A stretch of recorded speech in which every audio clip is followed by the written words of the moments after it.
Alright, si Jeff po ulit ito. And right now, since yung aking trusted na memory card po ng aking camera po is hindi gumagana, at the moment, nataon pa, kung saan gusto ko na pong gamitin yung aking whiteboard para makapag-explain po tayo ng malanliman palalo, is hindi nga po gumana. So, yun.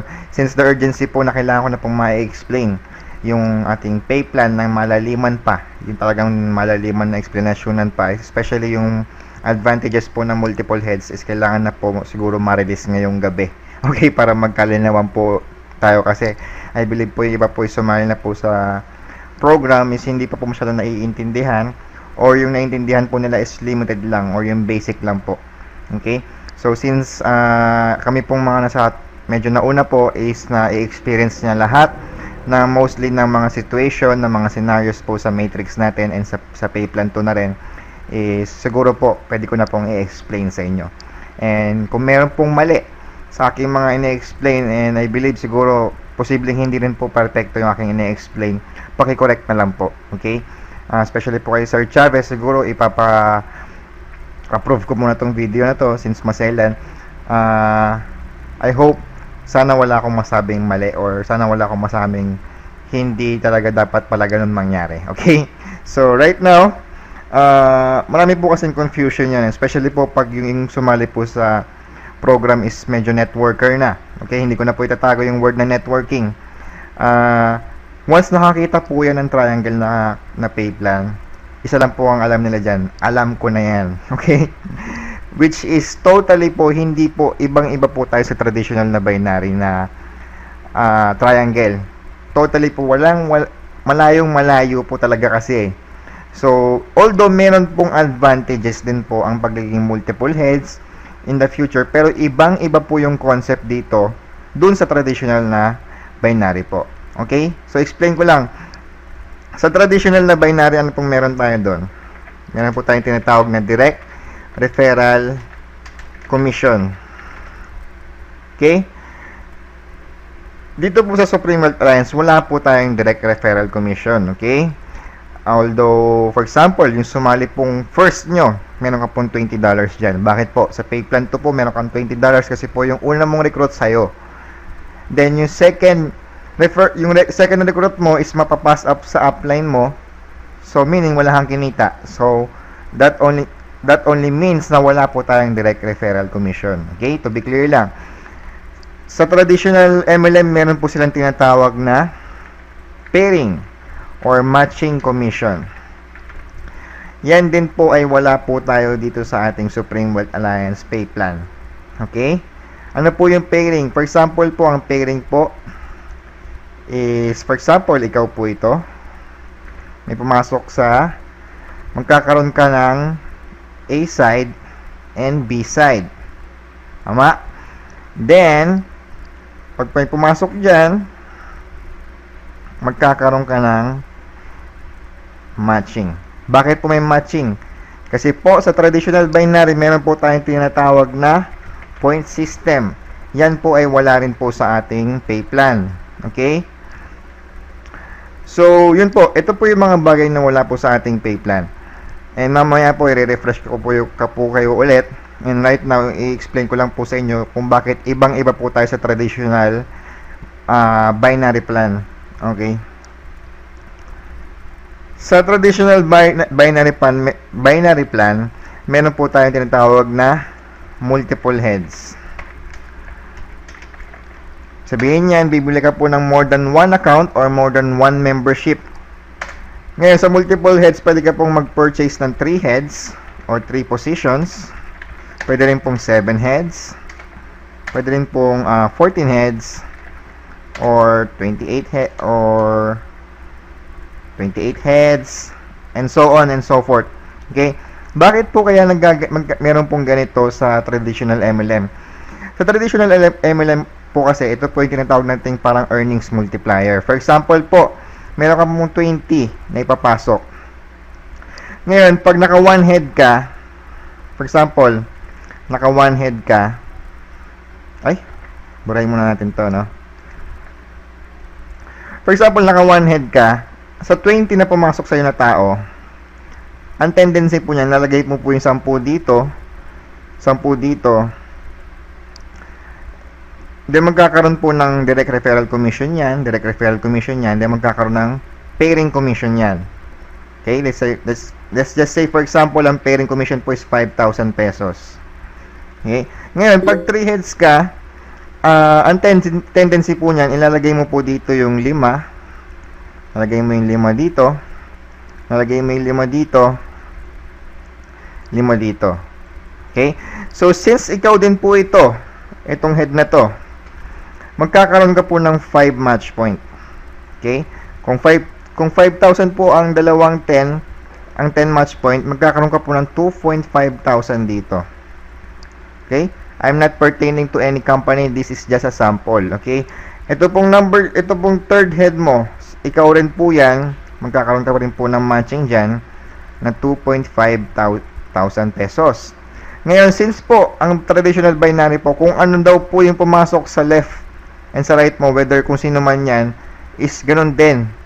Okay, so ang nangyayari dito po sa A nitong top head na to, magkakaroon ng 10 points dito, magkakaroon ng 10 points dito, magmamatch po yan.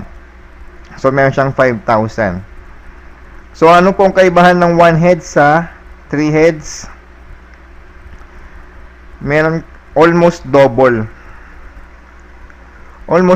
po ang kaibahan. So yung iba po talaga, since meron naman po silang funds or meron naman po silang pang-invest, nag-i-invest po sila sa mas maraming heads. Dahil sa traditional binary po, mas maraming heads, mas malaki po ang potential. Pero ito, isa lang po ang tamang mindset diyan. Kahit gaano karami po ang heads mo, pag hindi mo po yung trinabaho, hindi mo yan ma-experience ang potential niyan. Okay? So, sa traditional binary natin, meron din po tayong tinatawag na strong leg. Ito po yung pwede ka pong maglagay po ng 100 na tao muna dyan. Ano po yung advantages? Bakit po nagkakaroon ng strong leg? Kasi po pag yung sumasali, napapakita mo po sa kanya yung support ng tinatawag na, sige, sagot ko na yung isang side mo. Okay, yun po yung mga ganon. Sa Supreme Wealth Alliance po, wala po tayong tinatawag na strong leg. Although meron po akong version na strong leg doon, pero hindi ko pababa. Bakit po? Sa ating pay plan po kasi, ang ating strong leg lang po ay ganyan. Kahit po lagyan ko po ikaw ng downline dyan na 100 o bigyan kita ng 1,000 na tao dito, dyan sa lahat ng yan, ang pakikinabangan mo lang po kung ikaw ito is ito lang po. Ibig sabihin niya, hindi mo mapapakinabangan yan kasi magre-rehead ka na dito, wala ka na pakialam dyan. Ang makikinabang po sa 100 na tao dyan, ito po, saka ito po. Okay? So mamaya po, maintindihan nyo po ulit yan. Mamaya babalikan ko po yan. Okay, let's go back to our pay plan. Ano po yung pay plan natin? Meron po tayong dalawang pay plan. Meron po tayong 2x2 matrix. And then meron po tayong infinity pass up, which is 1 line pababa. Okay, let me put in mind to you the word direct referral. This is the most important word sa pay plan po natin. Kasi maraming pong nagkakaroon ng confusion dyan. Like for example po yung pinopropose po ni Mr. Jeffrey Morante na sa Team Japan. Mamaya po i-explain ko kung ano po yung possibles na mangyayari po doon. Okay? So sa pay plan 1, ano po bang kailangan na requirement para kumita po sa pay plan 1? Ang kailangan na requirement para kumita ka sa pay plan 1, mapuno mo lang yung matrix mo. Pag napuno mo yan, magkakaroon ka ng rehead. Okay? Saan napupunta yung rehead? Mapupunta po yung rehead mo po dun po sa pinakabakante ng upline mo. For example, meron ka pong na-recruit na isa. Okay? Direct referral mo siya. Again, the word direct referral mo to. So, nagkaroon siya ng cycle, nag-cycle siya, saan po kaya siya pupunta? Dito. Okay? Ngayon, kung nagkataon, wala pa ito. Yung first direct referral niya nag-cycle na, saan po siya pupunta? Dito po. Okay? So, this is you. So, pag nag-rehead ka, this will become you. Okay? Therefore, ay hindi. Hindi pala ikaw yan. This will become number 2. This is number 2. Therefore, nag-cycle ka na. Okay? So, may mga questions naman. Upline, ako po ito eh. Ngayon, na-spill overan mo po ako ng dalawa. Ngayon po, nag-cycle na po yung isa. Pero bakit po hindi po siya nag-follow sa akin? Bakit po hindi siya napunta dapat, supposed to be dapat po, 'di ba? Nag-cycle, ang linaw-linaw ng usapan po, nag-cycle, pupunta po sa pinakabakante ko. Bakit hindi po siya napunta doon? Kasi po, spill over lang po siya. So, ibig sabihin, doon po pumapasok yung direct referral. Okay, sa ating compensation, sa ating pay plan 1, yung direct referral lang po yung magfa-follow sa'yo kapag nag-cycle sila. So, ibig sabihin, kahit spilloveran kita ng 6, spilloveran kita ng 6 dito, magsa-cycle ka na, meron kang rehead. Pero kahit sino mag-cycle dyan sa 6 na yan, hindi po yan susunod sa'yo. Susunod po yan doon kung sino man nag-direct referral sa kanya. Okay? So ngayon, kung direct referral mo to, nag-cycle siya, yun lang yung susunod sa'yo. Okay? Direct referral po is very important po. Ang usapan po dito is paramihan ng direct referral. Okay? So meaning, yung spillover system po natin is medyo short term lang. Hindi po siya talaga for a long term basis. Kasi po, pag nag-cycle po yun, mapupunta rin po siya doon sa direct, kung sino man nag-direct referral sa kanya. Okay, let's talk about pay plan 2 naman. Pay plan 2 po is straight line lang pababa. $20 po kasi napunta dito eh. So, ibig sabihin nun, yung $20 po dito is pinagpapasa-pasahan lang. Pero take note, once na nag-pass up ka ng isang tao sa pay plan 2, hindi po kasama yung pay plan 1. For example, nag-pass, ikaw to, nagkaroon ka ng isa, so sa'yo yan, yung pangalawa mo, na-pass up dito. Pero sa pay plan 1 po, hindi po siya mapapass up.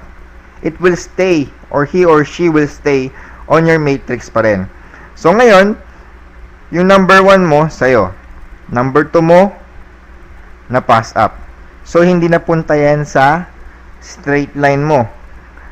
Ngayon, itong number 1 mo, nakahanap ng number 1 niya, then nakahanap siya ng number 2 niya.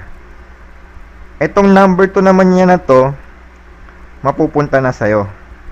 This is considered as your direct referral na po sa pay plan 2. Ibig sabihin nun, yung number 2, 3, at 7 po ng taong ito, sa'yo na mapupunta. Okay? Sa pay plan 2 po, parang ang usapan po dyan is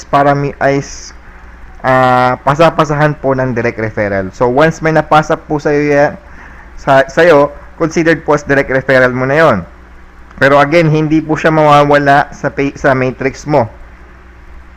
Okay? So, it only means na sa pay plan to po, pagka wala kang direct referral, wala ka pong kita. Okay? There's no way na you will earn ng wala kang, kahit antarin ka ng 100 spillover dyan, puro cycles lang po yung kikitain mo. Pag wala kang direct referral, wala ka pong kikitain sa pay plan 2. Okay? So, ano naman po yung advantages po ng multiple heads sa Supreme Wealth Alliance? Sa traditional binary nga po, for example, nag 7 heads ka. Sa traditional binary po, ang binibuild po doon is yung empire pababa. Diba? Yung 8 here, 16 here, 32 here. Therefore, kikita ng maramihan to. Pababa po ang binibuild na group. Sa Supreme Wealth Alliance po, hindi po ganon. Ang advantage po ng multiple heads po dito is you will build a strong group pag ganon. Okay? So, let me explain further. Ang technique po sa multiple heads, for example, nag 7 heads ka. So, you will have another matrix. Don't expect na kakasali mo pa lang is may experience mo na kagad yung advantages po ng 6 na extra head mo. Hindi po, kahit saan pong klaseng compensation plan po, hindi po kagad nararamdaman yung advantages po ng multiple heads. Okay, so ganito po para malaman nyo yung advantage. Ang ginagawa ko po, nag-build muna ako ng unstoppable momentum sa aking first head. So lahat ng mga kilala ko dyan, nilagay ko dyan. Okay, this is 1, this is 2, this is 3, this is 4, this is 5, this is 6. So nag-cycle na naman ako. Then gumagalaw na yan. For example, si 1, nag-cycle, napupunta siya dito, entrenabaho niya yan. I will create an unstoppable momentum. Ibig sabihin yan, meron na po akong leader sa aking first head. Okay? So, I can now transfer to my second head. Kasi nga, pwede ko nang pababayaan yan. Automatic, mapupuno din yung top head ko na yan. Okay, erase natin. Ngayon, pag nasa second head ka na, ganun din. You have an unstoppable group here. Make unstoppable group another in your second head. So, paano nakikita ko yung advantage sa multiple heads? Tingnan nyo po ang senaryong ito For example po, yung rehead mo dito. Di ba, nag-cycle ka na. Cycle ka na. Yung rehead mo dito, naka-recruit ka na ng 5.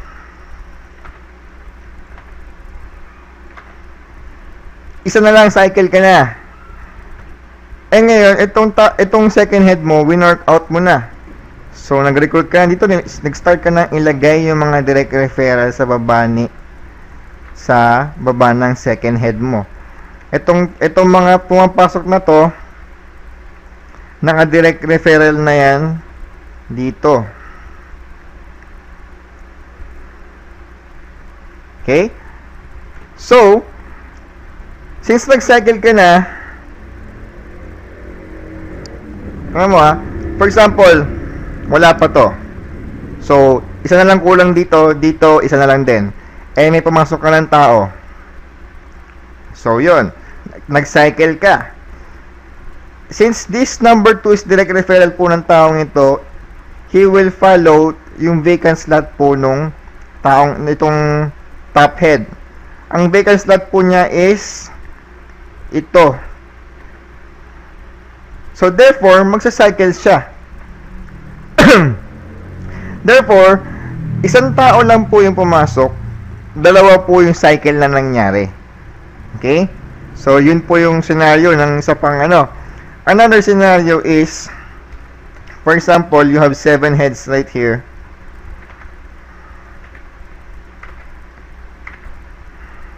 So, meron ka ng rehead. Okay? So, ang ginawa mo ngayon, sa number 2 ka nag-focus. Nilagyan mo ng 4 dito, or lagyan mo ng 4 dyan. So, nag-cycle to. Okay? Ngayon, pupunta siya sa bakante, mapupunta siya dito. So, ngayon, nagkataon, ito yung number 1 mo, ito yung number 2 mo, nagkaroon po ng tinatawag nating double filling. Ibig sabihin yan, yung number 2 mo sa punta dito, so nalagyan yung first level ng rehead ng number 1 mo. So what if naglagay ka ng tao dito? Na-complete na ngayon ni number 2 yung second level. So nagkakaroon po ng double filling. Okay? So kung gusto mo maglagay ka ng tao ulit dito, cycle na.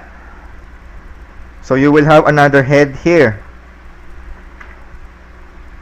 Okay? Nagkaroon yung ni-recruit mo dito. Nagtrabaho. Naka-4 dyan. Saan siya pupunta? Pupunta siya ulit dito.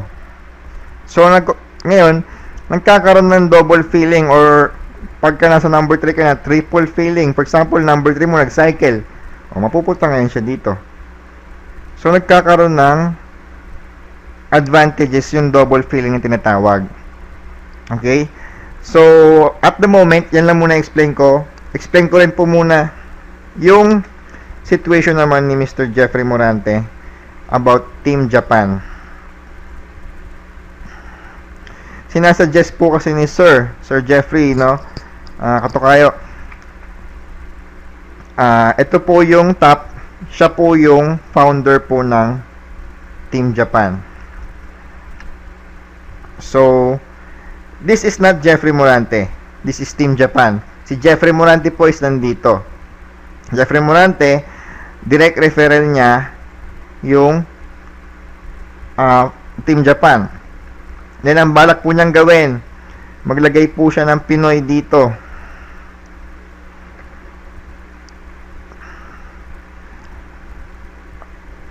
Gusto niya maglagay ng Pinoy.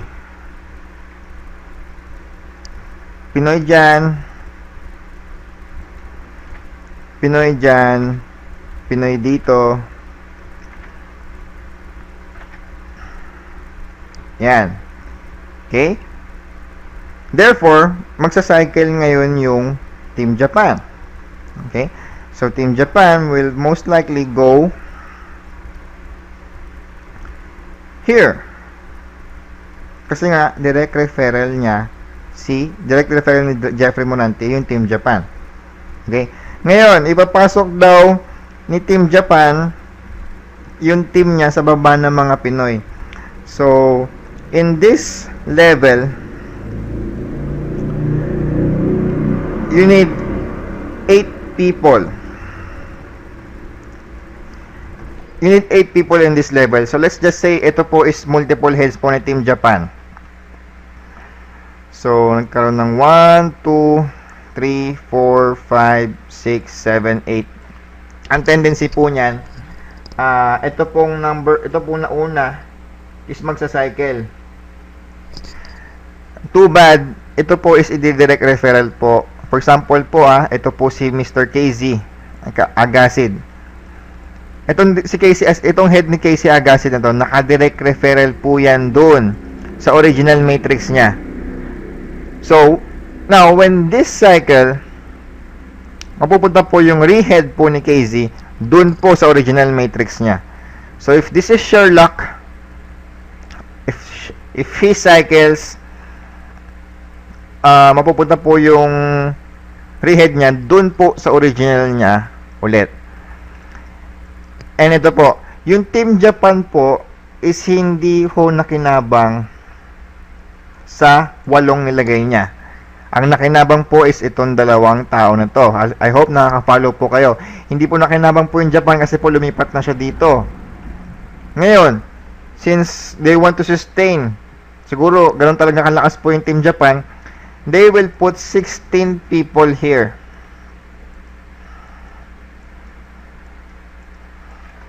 Okay?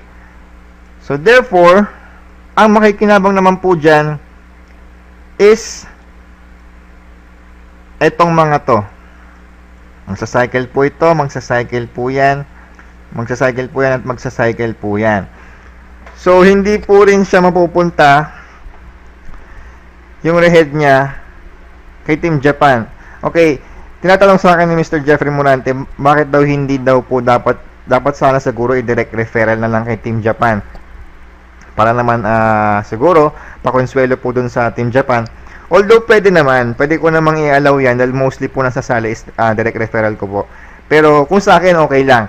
Pero kasi po pag ibang tao po, for example, direct referral po ng ibang tao. For example, si Miss Ivy.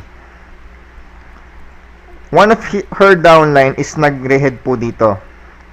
Kung i-direct po yan kay Japan, magkakaroon po ng konting confusion doon kasi nga po, ang nakahanap po doon ng tao na yun is si Ivy Tapos i-direct referral sa Japan. So parang hindi na magtatrabaho to sa baba ni Ivy kasi nga meron siyang matrix dito. So for pardon me with the word, pero parang nagkakaroon po ng sulutan factor. And pag dinirect referral mo po yan dito sa Team Japan, yung $20 po is mapupunta kay Team Japan instead na mapunta sana doon sa original na matrix niya. Ito pa po isa pa po ang scenario. Ito po mga spillover po ni Team Japan is naka-direct referral po yan lahat. Ito kay Team Japan. So, meaning yan, kapag nag-cycle din yung mga nasa baba niyan, hindi po magsusunuran dun sa original na mga nag-invest na to. Kay Team Japan na po magsusunuran yan. So, ang definition ko po kasi ng spillover dito sa ating pay plan po is medyo short term. Ang talagang pinaka-usapan po dito is paramihan po ng direct referral. And nag-iisip, ako din po mismo, nag-iisip ng way kung paano po yung magandang spillovering system kung talagang sobrang dami.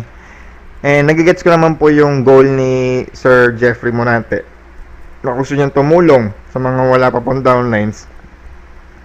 Pero hindi po kasi talaga ito traditional binary. Kung traditional binary po tayo, posible po sana na magawa yung gantong klaseng system.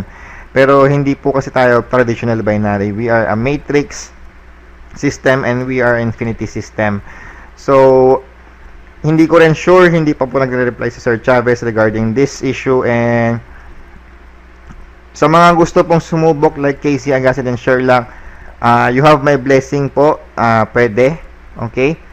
Ngayon, kung sa ibang uplines na gusto naman din, may gusto sa mga downlines nila, ask permission first dun po sa naka-recruit sa inyo. And if you have their blessings, then why not? We are very open sa lahat ng klaseng scenario at the moment. And then if an issue came up, then dun po tayo magkakaroon ng restriction. Pero at the moment, ako po is open po ako sa lahat ng suggestions, sa lahat ng plano. And ang gusto ko lang po is pag-aralan mo natin mabuti and pag-usapan natin muna ng masinsinan bago natin ilabas in public para po talagang maganda po yung kalalabasan at lahat po ng mga magre-reinvest po is makikinabang, especially po yung Team Japan na mag-i-invest ng malaki is mamamaximize din po yung income niya. Pero Mr. Jeffrey Morante, kung ako po tatanungin mo is mas mapapabilis ang earnings po ng Team Japan and ikaw mismo mas mapapabilis kapag hindi ka na naghanap ng mga investors. Okay, I hope you don't get me wrong kasi baka isipin mo pinipigilan ko yung plano mo. Hindi.